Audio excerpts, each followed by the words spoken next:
I'm Shane Kelville, and I'm going to get into why there are errors on credit reports. First, let's touch base on the two industries that are responsible for the data itself. That's going to be the credit bureaus or the credit reporting agencies, and then the data furnishers. Data furnishers are going to be your creditors, collectors, lenders. They actually supply the information to the credit bureaus, and the credit bureau's job is to collect that information and store that information. They then sell that information back to the data furnishers or people who are looking to grant your credit. The data furnishers use eOscar, which is an electronic online solution for complete and accurate reporting. The acronym sounds great. Unfortunately, it's not 100% true. They use a lot of solutions and systems to automate their reporting, which makes them more efficient, but not necessarily more effective. So they use this software, then they have a third-party verification, which is the Metro or Metro 2 system. And the Metro 2 system has the capabilities to record and match up every field on your credit report to make sure the information is 100% accurate. That would eliminate about 95% of errors on credit reports. Unfortunately, they don't use that. They have another system, which is the Automated Universal Data System, and that is for the lenders or creditors or collectors. What they do is they take and furnish the data back to the credit reporting agencies or the credit bureaus.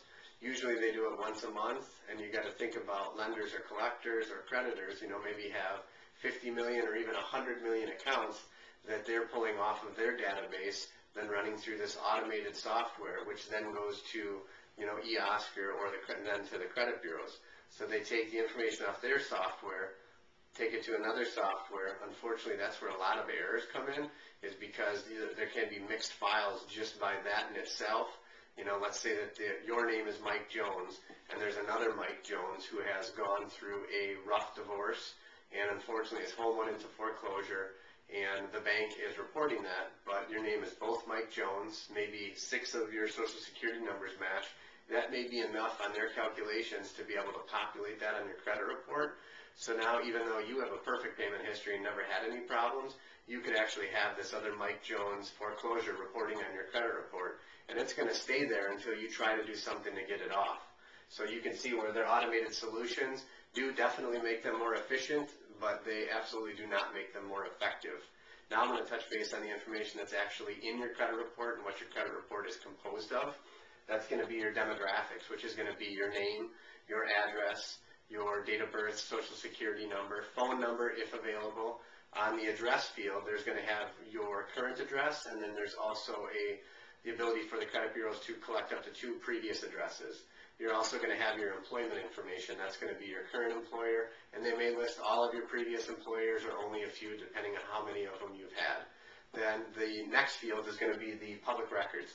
Public records you never want to have in your credit report. That's always a negative, harmful, damaging trade line or negative account that's reporting. That is going to be a tax lien, judgment, bankruptcy, foreclosure.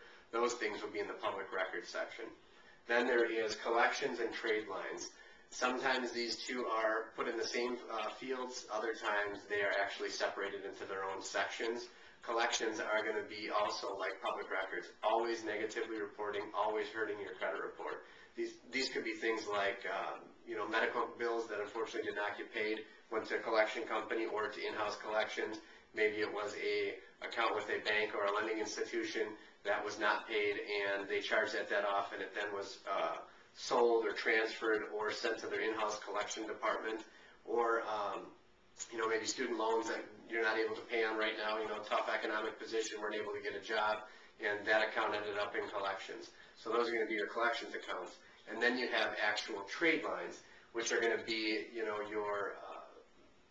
the accounts that are reporting from the lending institution or creditors, so mortgages, auto loans, personal loans, things like that, credit cards. And what that's going to have on there is those are going to have the creditor's name. It's going to have the date that the account was open. It should have a current date, or if the account is closed, the date that the account was closed, or date of last activity. It should have your credit limit if it's a credit card. Unfortunately, sometimes they just use the high balance, which is the most amount that you've charged on that card. And then you should also have the balance for the account. Then you're also going to have your payment history and the amount of credit that they did grant you. You can see with all that information, compiled with their automated solutions to make them more efficient and not more effective. Not reporting all of the information does not need to match to report. So you can see out of the hundreds of millions of people that are using the credit bureaus or have information stored with the credit bureaus or with lending institutions or creditors, you can see how it's easily mixed up, and that's how we're going to get a lot of errors on our credit reports. The last thing is going to be inquiries. These, your creditors or lending institutions are going to pull your credit, or sometimes collectors, to be able to try and find you for collectors, and creditors or lenders are going to use this information to deem if they're going to grant you credit.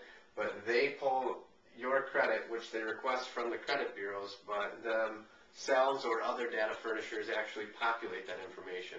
So you can see that if they did accidentally report you late, you may have just fallen into hard times with your car. Maybe your car was in a bad position, and you got your Mike Jones, your name being Mike Jones, got mixed up with another Mike Jones who got that foreclosure on his credit report. So maybe that took your credit score down 150 points. Maybe you were a 700 credit score.